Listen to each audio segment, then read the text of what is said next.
Feisworld Media and Feisworld Podcast. So today, I have a very, very special guest, Mark McGuinness. Am I saying that correctly, Mark? You are. You're doing very well. Thank you. Thank you. I was like, as soon as I had to introduce you, I realized I always confirm Yeah. my guest names and I didn't do it this time. Oh, thank you, Mark. I'm so glad you are here. You are, you're to me, you're a creative leader. You're a poet. You're a nonfiction writer. You're good friends with one of my favorite people in the world, Joanna Penn, and hmm I have so much to learn from you. On top of that, you're a creative coach. So for those of you guys out there, writer, author, speaker, poet and artist, I am so thrilled to be introducing this conversation to you. And I've already given Mark the permission to use me as a guinea pig as needed. And, we'll just get started and for everybody to learn more about what Mark does and how he's able to help creative people to really push through at the end of the day. Welcome, Mark. Thank you, Faye. Lovely to be here. So, we started talking about Joanna, and I didn't realize that she lives right down the street from you. I think it's wonderful. And there's so many, you mentioned earlier before we hit recording, you said the privilege of knowing and getting to know other creative folks really enhance your work and to be able to have that conversation. Could you maybe talk a little bit more about that? Yeah, I think this is so important because, the more creative and original your path, Hmm. the fewer people like you are likely to be in wherever you grow up or maybe even where you live currently. And so the more important it is that you make an effort to find and hang out with people, your kind of people. And that's why I think you're doing such a great job here with this show, Faye, because you're connecting people like us up with each other. I mean, before the internet came along, we were the only one in the village. It's so true. And I think it's important, first of all, personally, because there's nothing like having a conversation with somebody who totally gets you and has the same values, the same mindset, not even necessarily the same creative discipline, but there's some kind of connection when you meet somebody who's living the creative life that you instinctively know. Um, and that's half the fun, I think, is Hmm. the people you meet along the way. It's at least half the fun. But also professionally, it's important as well, because these are people who will bring you buoyancy, who will bring you encouragement, who will bring you feedback. And also as well, they're going to help you raise your game because you see, well, if so-and-so's doing that, then, I guess and that's amazing. And well, they've got two arms and two legs like me. It forces us all to show up at a higher level. So I think, personally and professionally, it's really important that you find your people. Well, speaking of finding our people, your people, I feel like it's a lesson learned for me later in life. Even though I remember growing up and immediately you find your best friends, you invite kids to come over. I'm an only child, so I wouldn't naturally go hmm home and have my brothers and sister right there waiting for me. So choosing friends who really, I enjoy the company with and who really gets me was something that I learned earlier on. But I feel like later on in life as a professional, I lost that a little bit. I became the person where, who went to work in consulting and advertising, assumed that everybody around me, near me, should naturally be my friends. We should think alike. And I definitely I found it really challenging because what I call relationship by proximity, wasn't always by default or naturally, how people resonate with you, your messaging. But until I stepped outside of that, started my own company, and joined Seth Godin's L10BA, all of a sudden I start to feel everything you're describing. People from around the world, all different, origins, skin colors, and belief system, but yet they're making me a better person and challenging me the right way. Even at times it felt uncomfortable almost, but then I hmm really started to grow. Of course, the downside is I was talking to John T. Unger about this once, who's an amazing artist who does extraordinary things. And he said, yeah, Mark, he said, the internet is great because it means we get to to meet up with people who are, we were always the odd one out. He says, and now we've got friends. He said, the only thing is we're not quite as unique and special. We weren't, so the ego has to be diminished a little bit. Yeah. Which is not a bad thing. So get into that a little bit more, Mark, because for example, I read you're British and you're highly educated, right? I love somebody wrote this description, I think, as an opening for your book, highly intellectual. And yet, right now your work is connecting you to a really big variety of people, like you said. And now people have more access to you than say they were able to 10, 20 years ago. So what is it like for you to vet the people you want to work with? So can I just, so I understand the question, is it about being accessible or not being accessible? Being more accessible to you. So, well, it's interesting you mentioned the intellectual stuff. I'm not really intellectual. I mean, I did. So about 15 years ago, I went from doing a master's, which was where I discovered Seth Godin. I was studying creative and media enterprises. So it's like an MBA for the creative industries. And in the marketing module, I discovered this guy called Seth Godin. And he's talking about blogging, which I'd never heard of before, because my previous business was me in a telephone ringing people up and drumming up business, which was not an experience I wanted to repeat. And I read about Seth, and he was saying, well, you put your ideas out into the world via the internet, and then people will find you and connect with you. And this was actually simultaneously really exciting and really scary, because I'd gone from, you write academic text and your professor's going to go and look over it and say, so you say, well, I think this, but on the other hand, we need to take account of that. And of course, so-and-so has said this, and you hedge everything so that the professor can't, say you're being too naive. And then I started blogging, and I was being mentored by a guy called Brian Clark, who founded copyblogger.com. And one thing Brian said to me one day was, Mark, come off the fence, say what you think, put it out there. And that was quite liberating. And I said, yeah, but what about there's always another point of view. And he said, that's what the comments are for. That's what other blogs are for. You put your ideas out there and then we have a conversation.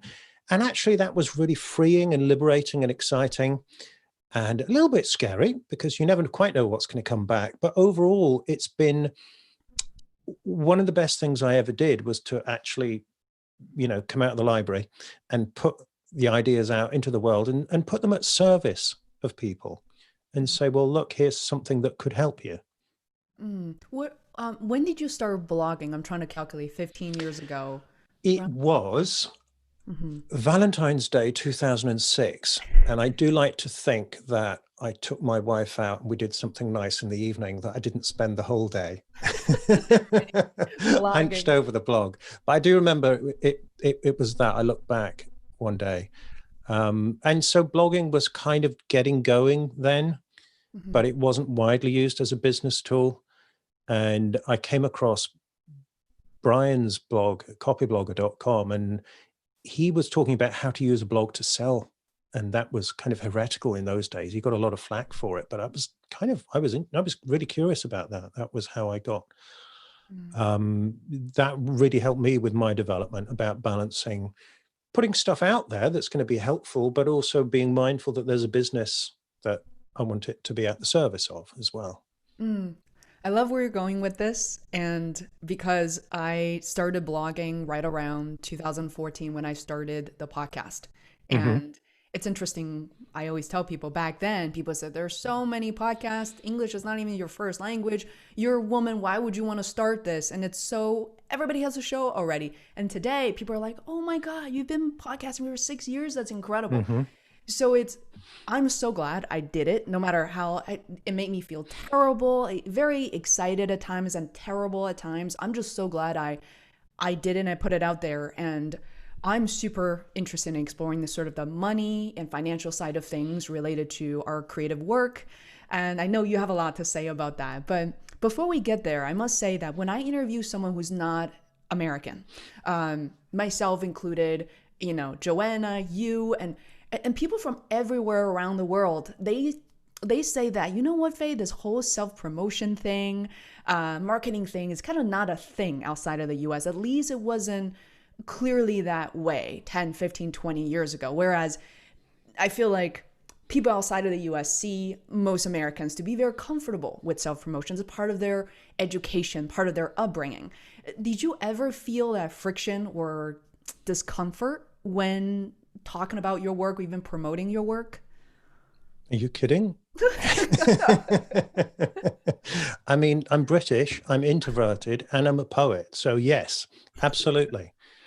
And, but the thing is, and I kind of got this from Seth, is it's, if you think about it as self-promotion, that just feels icky and awkward. But Yeah. what I got from Seth was it's about sharing. It's about putting something out into the world. And, you know, when I'm working with a client and they go, oh, I don't like self-promotion, I say, great, just delete the self.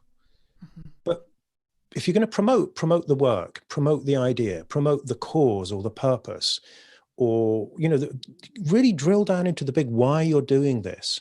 And if you feeling uncomfortable is getting in the way of you doing your work and getting your message out there, then get out of the way, you know, because sometimes we have to feel uncomfortable. And sometimes we have to, you know, I know there will be people each time I put something out thinking, oh, there he goes again. You know, does he never shut up? You know, but you've kind of got to just make your peace with that. Whatever you do, somebody will think ill of you, you know, if you reach enough people, you know, statistically. But you've got to be just focused on what is the purpose, and I'm going to serve that purpose. And if that means putting my latest book or my latest idea or my latest product or whatever it is out there, then go and do that, because you know where you're coming from. When you mention statistically, that is so true. From what I learned about the YouTube channel within the past 6 months, that went from I had 100 subscribers to now close to 9,000. And some of the videos, you know, some of the videos still have 100 views and some of the videos have over 130,000 views. So the pattern, I know, to me, I've never had this kind of visibility before, to be honest. Even with a documentary on Amazon, you don't get that until, like you said, Mark, creating something of value, really helping people when it's urgent and important, such as creating tutorials for Zoom. And what I learned is videos with 50, 100 views, either there's no comment at all, so there's no feedback, or as the video content becomes a little more popular, you get a couple of those, good job, great, thanks for doing this. And I like to see those. And then if you look at my 130,000 view video, wow, like that is all kinds of feedback is rushing in, from great, you never shut up, who you supposed to be, and you know, or it's so funny, and there are common spams like, I need a girlfriend. I'm like, oh, okay, you know, all kinds of comments will rush in. And you know, one thing you mentioned, Seth Godin, is like we all have the tendency to read the negative feedback sometimes. Like how much, he says, how much can we learn from these 1-star reviews? So in your opinion, Mark, when working with your client, how do we balance navigating different sorts of feedback and not get too bogged down on the negative ones? I think a lot of it is what you've just said. You know, you look at statistically, the more visible you are, the more accessible you're going to be to somebody who doesn't like what you're doing. And, you know, we're hardwired to be more sensitive to negative criticism. I think there was a evolutionary psychologist said, you know, we're descended from people who paid a lot of attention when there was a rustling noise in the bushes. Because the people who thought, "Ah, it's probably all right," they're not around anymore. You know, they didn't pass on their genes. So, you know, we are hypersensitive by nature. And of course, those of us of the artistic persuasion, we have that even more. But, and part of it is just accepting, you know, it's going to hurt sometimes, because if it doesn't hurt, that means you didn't really put your heart into it. And, you know, when people say, oh, don't take it personally, and you put your work out and people don't like it. Well, I mean, they're generally not artists, because we put our heart and soul into it. Now, so on some level, it should be painful and it should be uncomfortable. But the good news is the more you do it, the more, you know, you do develop a thicker skin. And I think when you're looking at feedback, one of the number one questions that comes up for me and that I use a lot with clients is, well, who is this talking? what is their perspective and what criteria are they using? Because, if it's, I don't know, say a poem, for instance, and somebody says they don't like my poem, well, okay, that's fine. But, you know, if that person is a poet who, or an editor in the poetry world who really knows their stuff and I really respect, I'm probably going to listen to that criticism a bit more sharply and say, well, what is it that you don't like? Certainly if I'm talking to my mentor, Mimi Calvati, and she says, yeah, this isn't working, I'm going to pay a lot of attention there. Mm-hmm. If it's some random person on the internet who's just coming out with something insulting, really, why would I listen to that voice? Mm-hmm. That's noise, but I think what you're looking for when it comes to feedback is, what is the meaningful signal here? If you've got a product and you're putting that out and this is your core audience and your people and you think they're going to love it, and they're all saying kind of meh, and for this reason, and it's the same reason, then you want to pay attention to that. Mm-hmm. But sometimes you will go out and do some kind of promotion and it's the wrong people or the wrong audience, and you've got to be alert to that rather than the feedback. So it's really sharpening up. T.S. Eliot has this phrase, to criticize the critic, which is kind of, you're turning your own critical faculty on that source of feedback and saying, well, who is this and what is their judgment based on, and do I agree with that? Mm.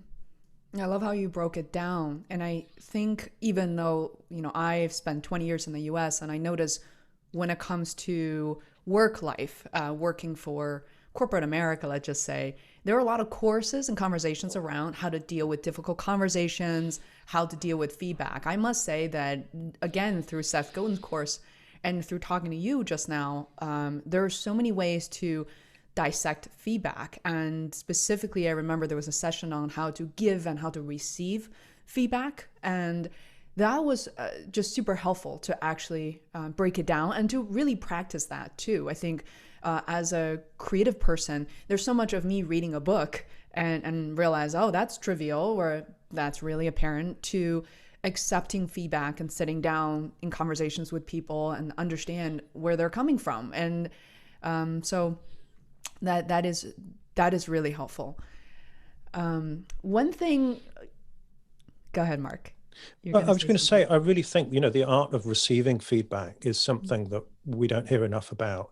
Mm-hmm. And again, as creators, if we're professionals, it's our job to find feedback, and it's our job to handle it gracefully and professionally. So particularly if you're in any kind of service industry and you're getting feedback from a client, or if you're on a team and you get it from your leader, or indeed if you're an entrepreneur, you're getting feedback from your audience, then whether or not you agree or disagree, I think it's important to listen and to show that you're listening.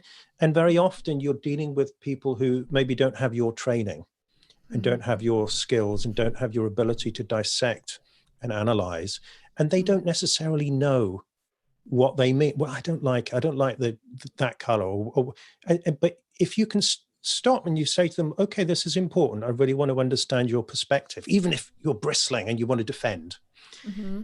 Stop and ask questions. Well, what is it that you don't like about it? What were you expecting that it doesn't have? Or what does it not have that you wanted? Or what is it about I don't like the design. Well, okay, what about the design? Is it the shape? Is it the balance? Is it the color? Is it, and very often you'll get it down to something really specific that's quite easy to fix.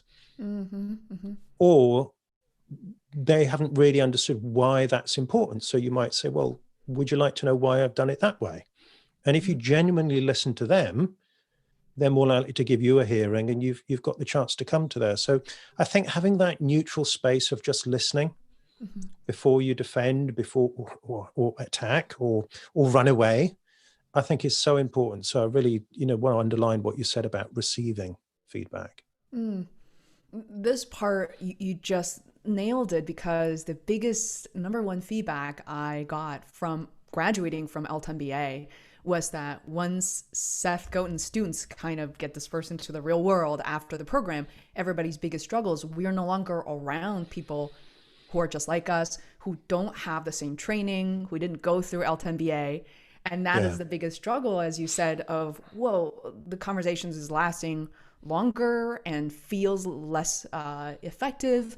What do we do? I think it's that patience, and to, in a way, that we become kind of a coach in a way, in our professional and in our personal lives, to kind of break it down and to be a good listener, which definitely takes training for sure. Well, apparently even the Buddha struggled with this after he was enlightened. So the story goes that he's enlightened and he's sat under this tree and he's had, he's seen the meaning of life and existence and so on. And apparently the first thought came into his mind was, well, there's no way I can explain this. This cannot be taught. And then one of the gods came down and said, oh, enlightened one, could you do us a favor and go out there and have a go at explaining it? So he goes, all right, well, I'll give it a go. And then he went back to I think it was the deer garden where his friends were hanging out. And they said, oh, it's Siddhartha. Haven't seen you for a while. And they were saying, hang on, there's something different about you, isn't there? You look a bit, is it a new haircut? Or, what is it? And he said, I can't remember exactly what it is. It was, in essence, he said, I am the enlightened one. Mm-hmm. And that was his first sermon. And it was a complete failure because they all looked at him and thought, what? Are you kidding? Mm-hmm. And so he had to learn different ways to teach and get his idea across. So I often think, if I don't quite get my message across first time, then, we've all got to start somewhere, including, and this was literally after he was enlightened. So if even enlightened beings have an issue with this, I think maybe we can be a little forgiving of ourselves and creative at finding new ways of getting the message across. Mm-hmm. And I have a little bit of a pivot here because we talk about how to be creative, but I also love the fact that you really step into the financial side of things. You're really comfortable talking about money with your clients in your book, on podcasts in general, and it can be a hard thing. And being enlightened and being connected and being more at peace with yourself, it's one thing. And then, then we step into the real world. I love the example. I cracked up a few times listening to one of your podcasts, which you talk about where you're feeling good about your work. Then you go meet your family and then somebody start naming, uncle so-and-so, auntie so-and-so, they're doing real well. They have a company credit card. They're making 6 or multi-six figures. What is that you're doing? How much are you getting paid? Like, how could people deal with that situation during holidays coming up? Well, again, this is partly what we were saying earlier on about keep your friends close. Don't take professional judgments from people who don't understand your profession. Mm-hmm. And also the thing about criticism is, well, where's this person coming from? A lot of the time they're coming from concern. What are you doing with your life? Are you okay? Because shouldn't you be a bit more like Cousin Bill because he's got his stuff together? Mm-hmm. But one of the things I say a lot to clients, and I put it in the book and on the podcast, is forget the career ladder. Because there's no career ladder for people like us. We don't have the corner office and the fancy title and the premium parking space and all of that. Instead of the career ladder, focus on creating assets. And I'm using that in a specific way. So traditionally the idea of assets is something like a company or a stock portfolio that you might buy, or a property that you can generate rent from. And the idea of the asset is you own it and it will generate ongoing value for you going forward. And as creatives, the amazing thing is we can create our own assets out of thin air. We can create artworks, we can create products, we can create services, we can create companies. There's intellectual property in all of those things. And they help to build our reputation, our brand, if we're using American speak. And because of that, everything gets easier. If you're Neil Gaiman or you're Stephen King or Kate Bush, then everybody wants to work with you. Everybody knows who you are. If you want to do stuff because of your track record, because of your intellectual property, because of your reputation, that opens doors. Mm-hmm. And so the one thing I will say to creatives is, if you want things to get easier, if you want more opportunity to come to you, financial and otherwise, if you want to have the satisfaction of building and having a sense of progress, ask yourself, what kind of assets could I create that will help me become the person that I want to be, to do the work that I want to do, and to put that out into the world. So if you're an author, then obviously it's going to be books. If you are an entrepreneur, then there's presumably some kind of product line. Regardless of whatever else you do, you probably need some kind of media presence. Like you've got, I mean, so for instance, Faye, your podcast, think back to before you started it. Who had heard of you out in the big wide world? Nobody. Right? And who was there telling you, you know, you should be doing this podcast? Have you delivered the next episode yet? Right at the beginning? It's just you, right? Yeah, exactly. So you created it, and I bet it wasn't easy. And I bet there were people around you who didn't get it. And I bet there were days when you thought, what am I doing? Yeah. Is this shouting into a void? Yeah, crying. And yet now it's a huge asset. You've got an audience that you are serving. You have got people who know who you are and value that and value your wisdom. You have got, I'm guessing, a wonderful network from all the guests and the people you've met through the show. And whatever you want to do next, the show is going to make it easier, right?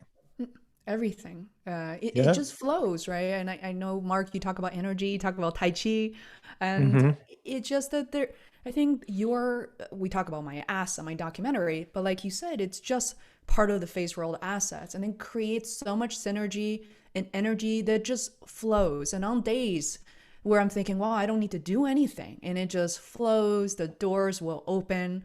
And then it's just something I never saw coming. But I want to add one more thing, which is so many people come to me right now in 2020 and also 2019 to say, Faye, how many Twitter followers, how many Instagram followers do I need before I start my show? And first of all, I want to laugh, but I try very hard not to. You don't need anything. You don't need social proof. You don't need your parents, your loved ones' permission to do this. You don't need any listeners. You just do it. You build this thing and people will come or not, but you got to start somewhere. Like that's always the first question. People get stuck to say, I am nobody. Nobody knows me. Why should I start a podcast? And that's the hardest place to start from, but also the most exciting. Because the other thing about the podcast, for instance, is it wasn't necessary. Yeah. The only person who decided that it needed to be made was you. Yeah. And you made it because it's something you wanted to make, and you made it with love and dedication. And that's what's grown it. And I'm guessing that gives you a sense of autonomy, freedom, fulfillment that you would never have got if someone had commissioned it. Someone, if you're doing it to fulfill a boss or a client or a professor's assignment or commission. And this is the other thing, the externally, it's good for your career or good for your business to have, I don't know, a podcast or books or a product range or a successful company or whatever. But internally, it gives you that sense of freedom and fulfillment that really is why we become creatives in the first place. This is the bit that Cousin George at Thanksgiving doesn't quite get, is we're doing this because it's that there's an inner compulsion and an inner freedom.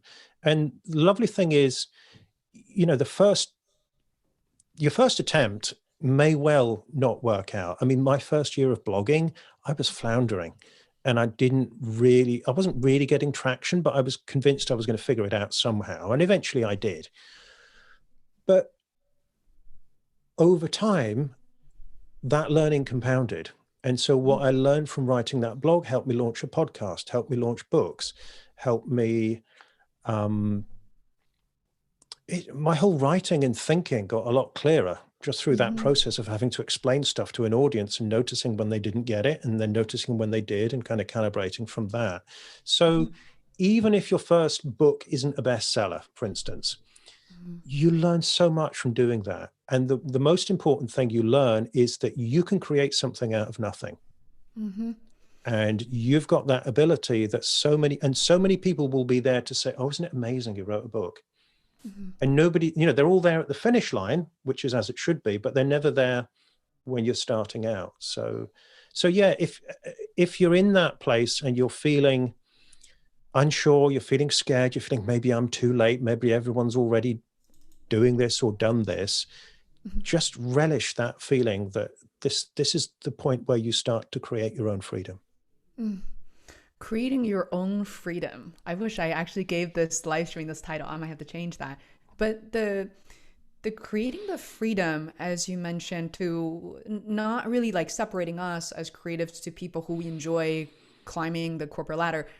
The ladder, by the way, I knew it wasn't for me since I was about 22, 23. It was so clear that that wasn't for me, even though I was on trajectory, as a younger person, where even some family and friends thought Faye wants a corner office, maybe. I'm like, no, I have zero interest. But in terms of how I can create my own journey, I was really scared. I knew that's precisely what I needed, almost as a survival instinct, that I wouldn't last in corporate America for much longer. So I just felt like the clock was ticking, that I better figure this out. So, but I love something you said, Mark, also in your book. You don't get paid for suffering and working hard. And it puts a smile on my face that all the hard work that put into podcasting, work on your book, just because you suffered, you worked hard, you danced with fear, embrace your emotional labor. No, people are not going to give you even a penny or a dollar for it.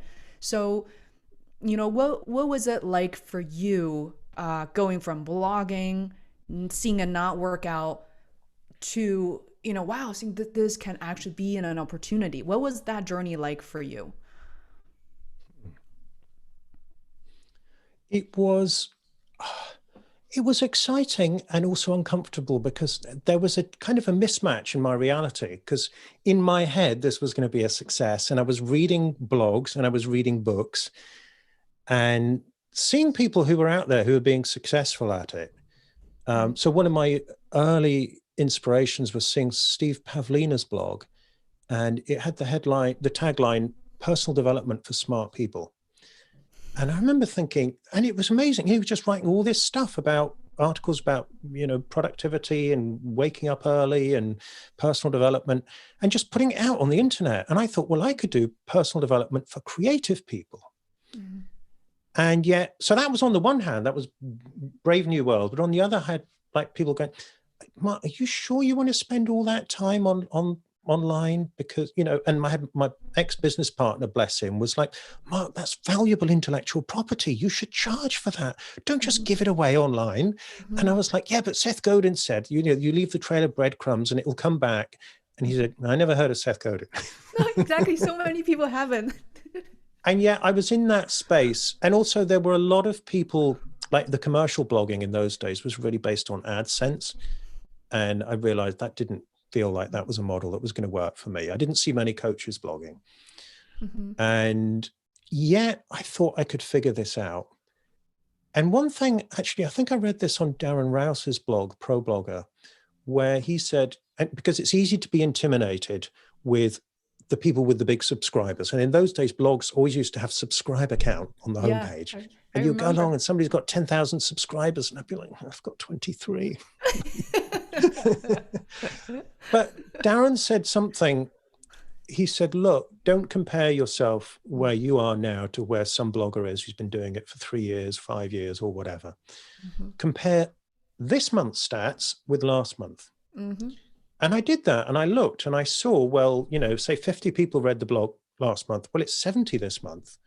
Yeah. Oh, and then it gets up to 150. And and he said, because as long, and then you can draw like a curve out, you can extrapolate. If that trend continues, look where you'll be. Mm-hmm. And I did it. And it was like, by the end of this year, I will have thousands of readers a month on the blog. And that seemed insane. Mm-hmm. But actually it came true. Mm-hmm. And so I would say that's just pass that on from Darren, is don't compare where you are now with where other people are who've been doing it for a long time. Compare where you are now with where you were yesterday. Mm-hmm. And then think about where you want to be tomorrow. And if you keep focus on that, then you have the satisfaction of incremental improvement. But over time, that will compound, and suddenly you're in a completely different place. Mm. So how did you discover what would be the next piece of content to create and to, to invite returning readers, viewers, and how did you build that creative ladder for yourself? What I realized was when I tried to be clever and insightful, like Seth Godin, I wasn't very good at it. But when I shared something from my coaching practice, I mean, obviously not a detail of an individual client, but an idea that had worked with a few clients. And I said, well, look, I've struggled with this. Clients have struggled with this. Maybe you have too. And I put that out there. And I just thought, let's just use it as a teaching tool. Mm-hmm. Those were the posts that started to take off and get shared and comments. And I don't think there was much Twitter in those days. But gradually I realized, oh, if I just treat this as a coaching tool, not a marketing tool, then it will work. And really, since then, I've thought, and I really got this from Brian Clark as well, don't think of marketing as something that you have to do in order to promote the thing you really want to do. Mm-hmm. Just think of it as a way of extending your work into the world. So I'm a coach, so I start coaching my readers on the blog. Mm-hmm. If I'm an artist, put some art out on the blog. If you're a singer, sing. If you're, I don't know, a consultant of some kind, just share your expertise. And then there's no mismatch. It's the same reality. And that, again, that's going to be emotionally sustainable as well as more valuable, because it's the kind of thing that you naturally want to do, and you'll therefore keep doing it. And going back to what you said earlier, there was also a tip I found really helpful is to pay attention to other people's comments and opinions, where you can then draw themes or a very kind of maybe even a contradictory opinion somebody firmly believes in. And you can actually, bring your, whether it's research or your analysis to kind of break it down. I think just paying attention to the questions people are asking often is where I draw my next piece of inspiration or content from. That can be really interesting as well. It's almost like once you create a piece of asset, whether it's a blog or a YouTube video, whatever it may be, the content starts to write itself. It's kind of it's really interesting. I never thought about it that way. A lot of people ask me, like, do I have to write 10, 20 titles, topics, just dream that up every month? Well, you might have to do that at the beginning, but then I don't know how you feel, Mark, but I feel like it just gets easier and easier. Yeah, you kind of get into a groove as to where the good ideas come from. So one, I think you've got a really great point that very often your audience will teach you what you want to know. So my first book, Resilience, was all about rejection and criticism. And that was based on feedback I got. So I teach a free course via email, and I just teach creative thinking and productivity and presentation skills and the kind of fundamentals that you need for a creative career. And near the end, I thought, because I had 25 lessons, and then I thought, well, I guess I should cover rejection and criticism, because a lot of us have to deal with that as creatives. And that turned out to be one of the most popular ones in the whole course. So when I asked people for their feedback, they were saying, can you tell us more about this? Because that's really important. Yeah. And some of them were saying, you could write a whole book about this. And then the penny dropped. I thought, I could write a whole book about this. And I realized I knew a lot. I had a lot to say about that subject, because I dealt with it myself and had helped a lot of clients with it, but I'd never really seen it as a discrete topic. So that was how my first book came to be written. Wow. So that's one thing, is feedback from the audience. And another thing that I think is so important, I'd be curious if this resonates for you, is what I call the art of overhearing yourself. So when I find myself saying the same thing to coaching clients over and over, after a while I go, okay, I'm repeating this because there's something in it. And by definition, it's the idea that's useful, that I keep repeating it. I should write this down. So that turns into a blog post or a podcast segment or a book chapter or something. Even poems I can get. from this. If I find myself telling the same anecdote to friends Mhm. over and over, I think, what is it about this? Why am I keep telling this story? And I've got a few poems out of that, Mm. but because there's something that's caught, so I would say listen out for the thing that you keep repeating and Mhm. ask yourself, what's this? What am I actually subconsciously telling myself here? I mean, do you Mhm. ever find that, Faye?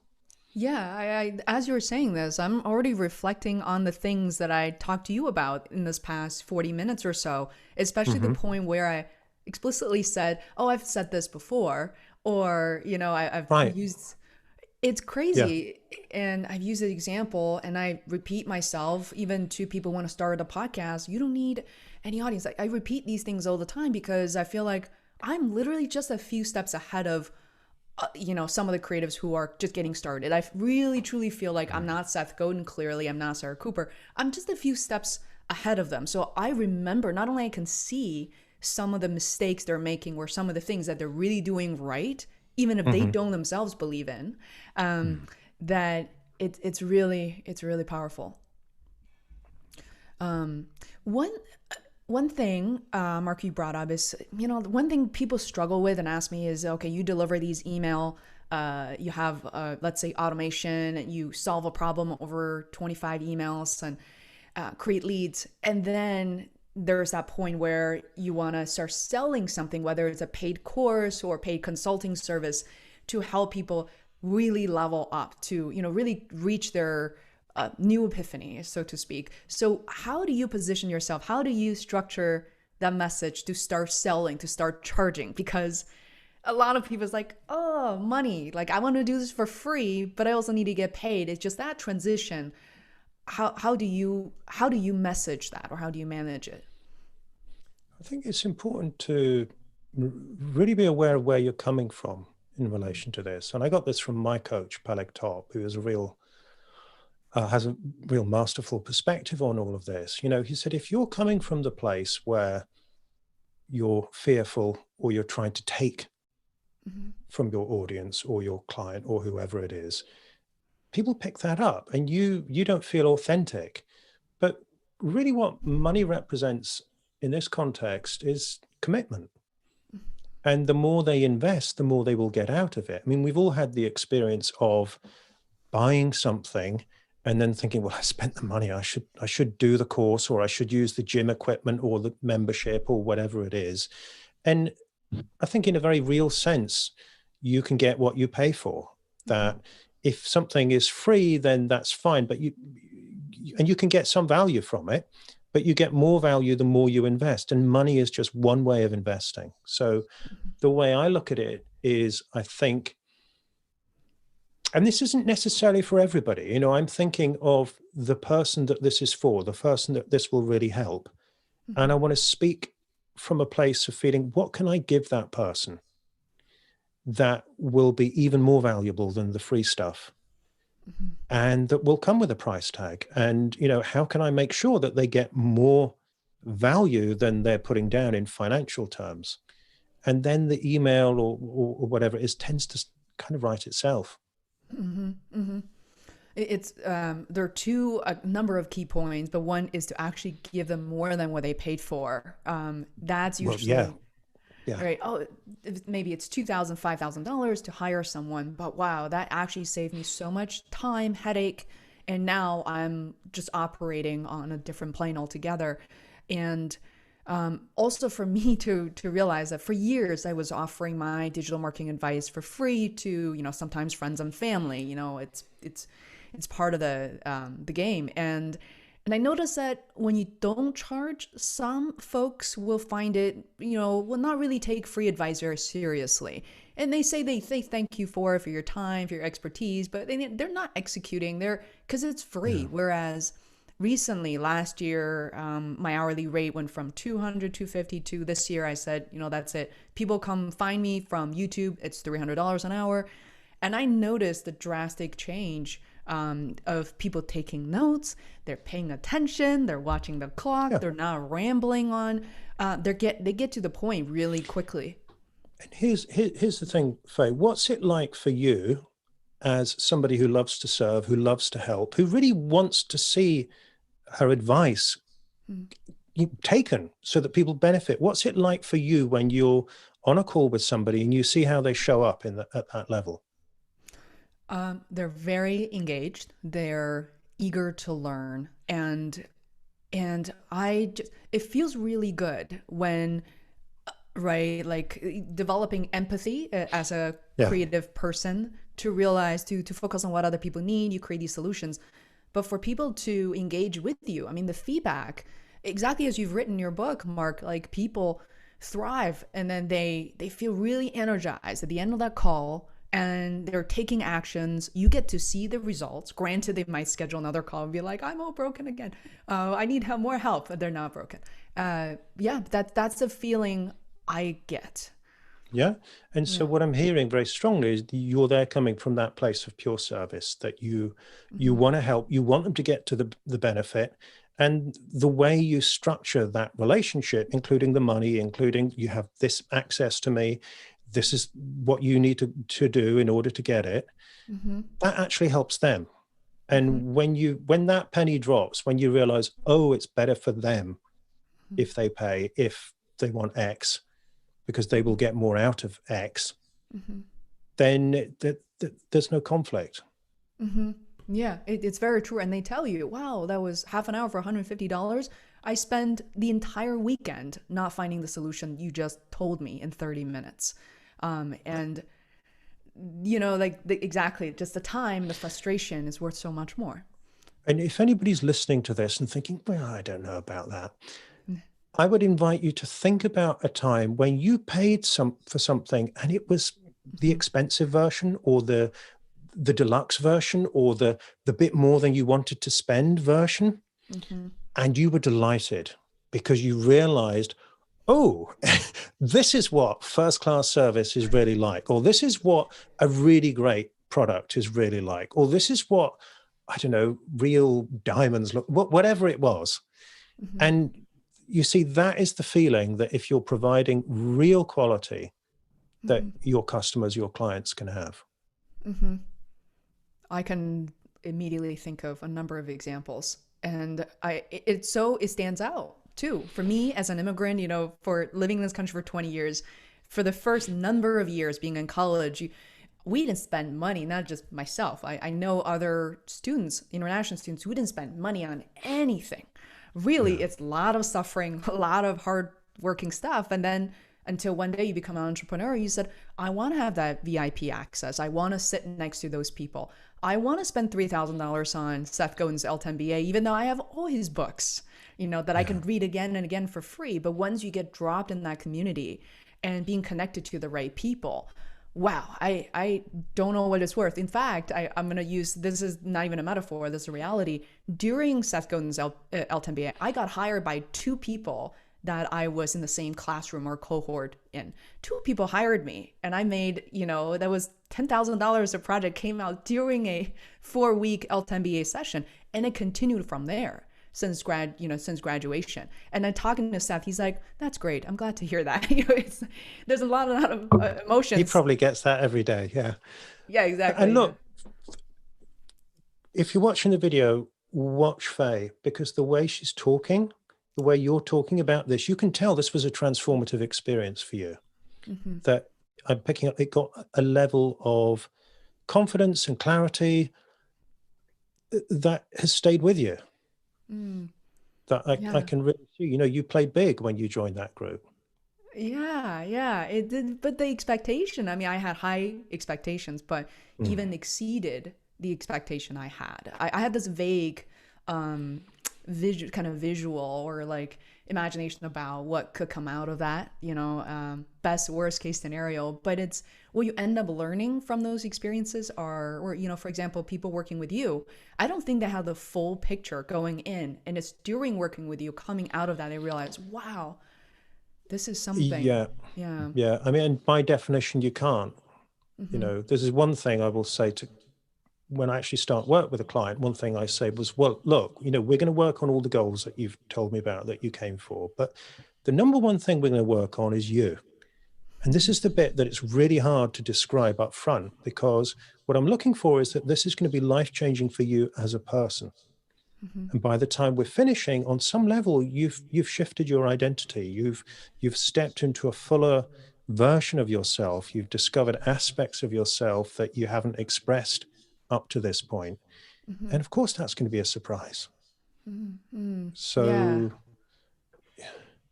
and I think this applies to any creative activity. I mean, if you're painting a picture, you paint the picture to find out what it's going to be like. If I write a book, it's to find out what I think about a subject on some level, because I don't know. I got a vague idea of what it should be, but I'm going on a journey. There should be a surprise. There should be a moment of insight, enlightenment, whatever you want to call it, as well as plenty of frustration and dead ends along the way. Yeah. But that whole unpredictably and uncertainty of the creative life is what makes it scary, but also what makes it exciting. And you never get one without the other. Love it. Love it. Oh, that makes me think about like traveling. We went to London for a trip in late 2018. Everything was wonderful, but I did not figure out the Airbnb situation because the housing in England is very different than what we're used to here. And I also but that's what I remember are the dead ends, the things that didn't work out so well, alongside of all the wonderful sightseeing and friends we meet along the way. It is, you really, sometimes people say, oh, that was a wonderful trip, except, and then people always do that part of the Airbnb. But I was like, look, that completes the trip. You will never forget that journey because of it. So I love it. Mark, is there The anything adventure is what makes it memorable. Yeah, definitely is an adventure. Is there anything that I haven't asked and that you're eager to share with my audience?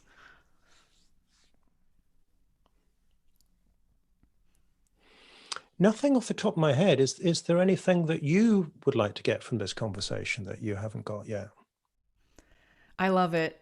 And I have to tell you that one thing I was going to mention, you really answer a lot of my questions, and thank you so much. I found myself hearing your daily routine on another podcast where you talk about how you balance your personal, professional life. And there's one bit that I loved so much is you mentioned the power of a standing desk. And I happen to be, are you working from a standing desk right now? I am standing. I'm Oh, standing you're right standing. now. Yeah. So So, this is my favorite toy. It goes up and down like that. And yeah, me I too. usually podcast standing up because it's easier. So yeah, it's a great way to get out of the the hunched over the desk, which we've all done too much of, I think, particularly as creatives. It's huge, and I'm sitting in front of a standing desk right now, and then I love how you said you press a button and it stands up, and you said no, the desk stands up, but you have to be you have to Press the button and I stand up. Yeah. is it gonna stand you up? Yeah, some days it takes a button. Yeah. Yeah. So thank you so much, Mark. I think there's so much to explore in your work, and I love your subtlety and not everything super jazz handsy, but every time This is Britain after all, folks. and then at the same time I couldn't help, I found myself wanting to listen to like an hour and a half, 2 episodes you had with Joanna Penn. I couldn't stop listening to it because Oh right, yeah, on my podcast. Yeah, so much to unpack. So thank you for that. Pleasure. Thank you very much. All right, guys, I'm gonna take us off live stream, and I'll see you next time. Bye.